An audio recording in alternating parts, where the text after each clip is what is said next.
Assalamu alaykum, hürmetli televizor körgüçüler. Dünya Uygur Kurultayı Tor Televiziyasının günlük haberler programımıza hoş geldinler. Ben İftihar Abdurşid. Hürmetli körürmenler. Tövende diqqatinglar günlük haberler programımızın tafsilatı bolsun.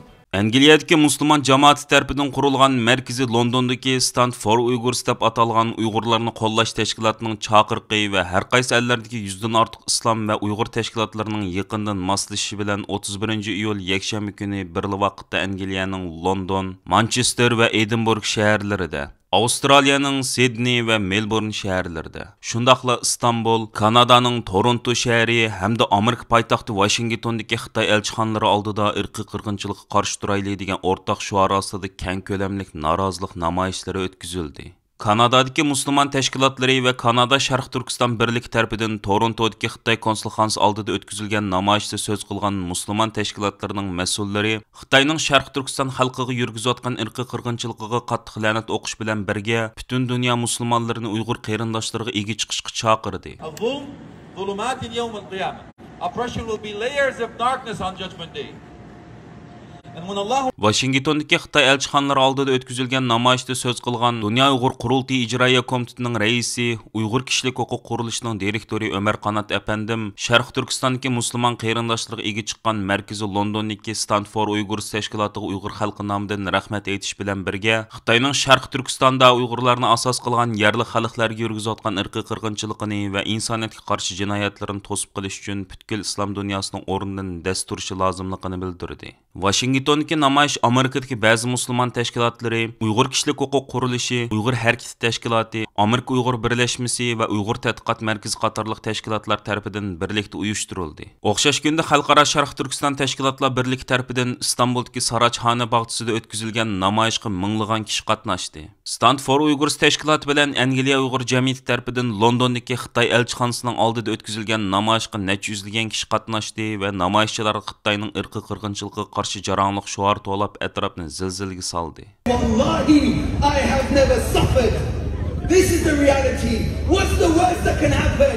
We die, and if we die, we meet our Rabb, our Lord, the most merciful. Markazi Londondagi Uyg'urlarni qo'llash tashkiloti bundan ilgari Londonda necha minglagan musulmonlarning qatnashishida Xitoyning irqiy qirg'inchiligiga qarshi zo'r ko'lamli namoyish o'tkazib, Angliya matbuotlarida kuchli ta'sir qo'zg'agan edi.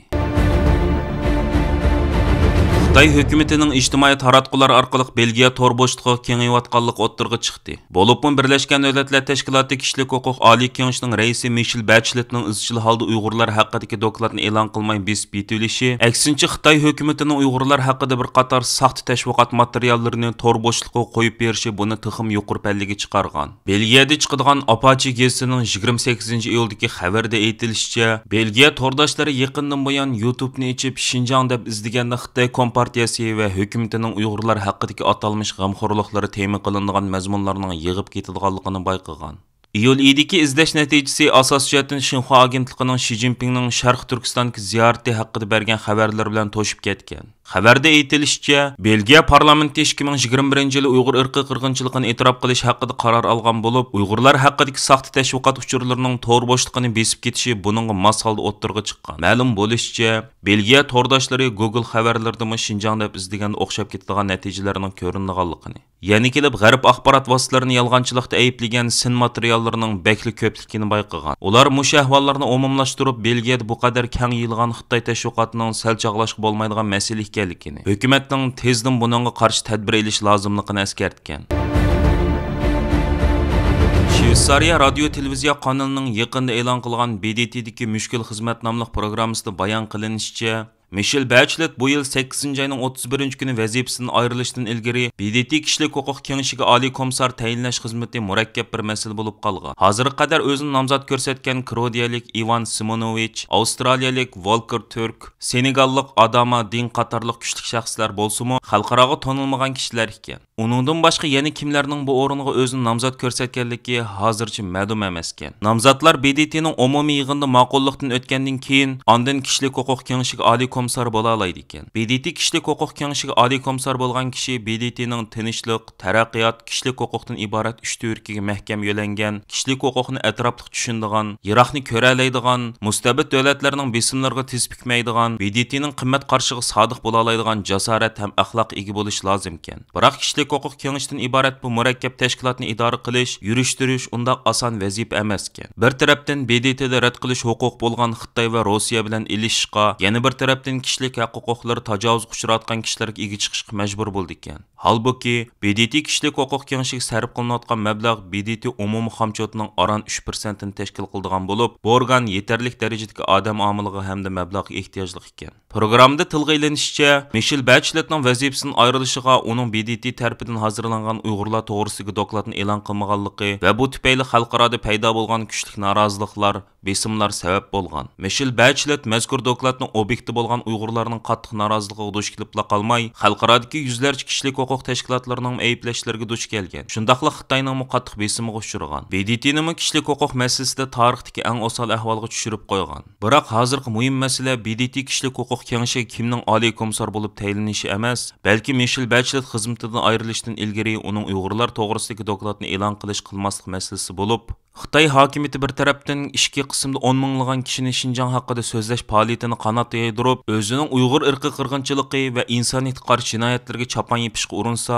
yana bir tarafdan BDT kishilik huquq oliy kengashiga qattiq besim ishiltib, Uyg'urlar to'g'risidagi dokladning e'lon qilinishiga butun kuchi bilan to'salg'i bo'lmoqda ekan.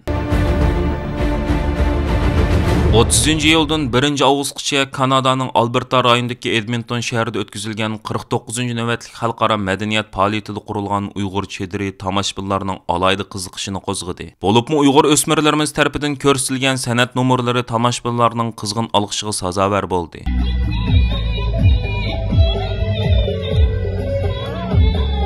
Alberta Uyg'ur jamiyatining raisi, Dunyo Uyg'ur qurultayining Kanada vakili Mukarram Qurban xonimning riyosatchiligida qurilgan Uyg'ur chedirida Uyg'urlarning madaniyati, shundaqli Uyg'ur taomlari tanishtirildi. Kanada Sharq Turkiston birligining raisi, Dunyo Uyg'ur qurultayining bosh kotibi To'yg'un Abduvali apandimmo Torontodan alayda Edmontonga berib Uyg'ur chedirini qurgan qarindoshlarimizga madad berdi. Naq maydondan istansimizning maxsus ziyoratini qabul qilgan To'yg'un Abduvali, Mukarram Qurban va boshqa qarindoshlarimiz bu haqda ma'lumot berib tövendikilerini bayan qilishdi. Slaves to slaughter coffee. One slaughters animals, how do you slaughter coffee?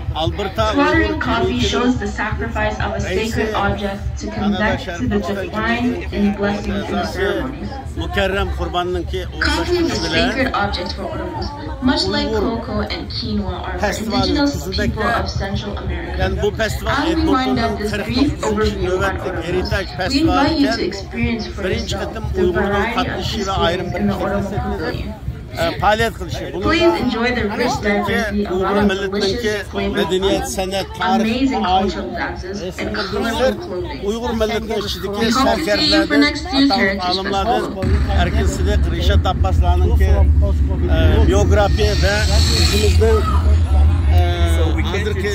Amerika Dinişler Komitesi'nin reisi olan Nuri Türkel Efendi'nin hazır hizmet havale ve biyografi onun başka Uygurların geçer, tarih, medeniyet, sanatga ait bütün resimleri ve bizden ayıl tuzu top bayrağımız erkil atlas köynekler, kiyim keçekler, badam doppalar tunuşturulgan bu faaliyetke Toronto'dan ataqlı usulçilerimizden Zumrat, Aygül, Gülmire'de geldi, nayet yaxşı bulundu, bunu uğurlaştırgan Mukarrem'e ve Salami'ye ve bu faaliyetke bizden cemiyetimizden ki bayanakçı ayala komitesi müdür kurumsal kısmı Vancouver'dan geldi.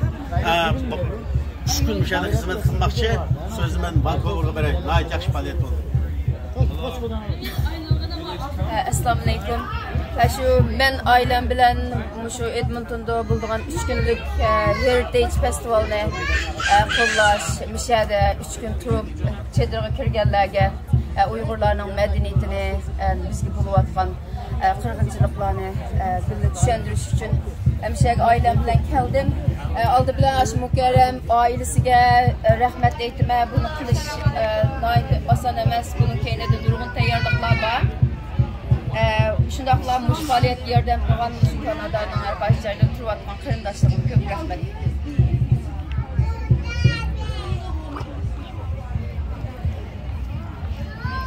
Assalamu alaikum, dünyanın arkası caydırlıkta aziz qarindoshlar. Ben Mukarram Qurban hammalarga salom. Biz Kanada'nın Alberta rayonunun Edmonton şəhərində yılda 7-ci 30'u 31'i 8'den ötküzüldüğün Heritage Festival, Edmonton Heritage Festival'ını 49. qıtımlıqı müşə bulaltıdı. 49 yılına yakın birinci kıtım 49 Məhliya Lalada 49 birinci kıtım dostlarımız tamaklarını pilotlamalar için birinci kıtım Uygurların erişi mana şundak bunun için biz almost bir yıl yürüyüşlerini aldık. Mana Allah razı olsun bizim sanatçılarımız geldi. Medeniyetimizi anlatış. Medeniyet bir milletinin medeniyet, örf adet, yemekler bir milletinin medeniyetini anlatıdı. Medeniyet bir milletin kimlikini anlatıdı.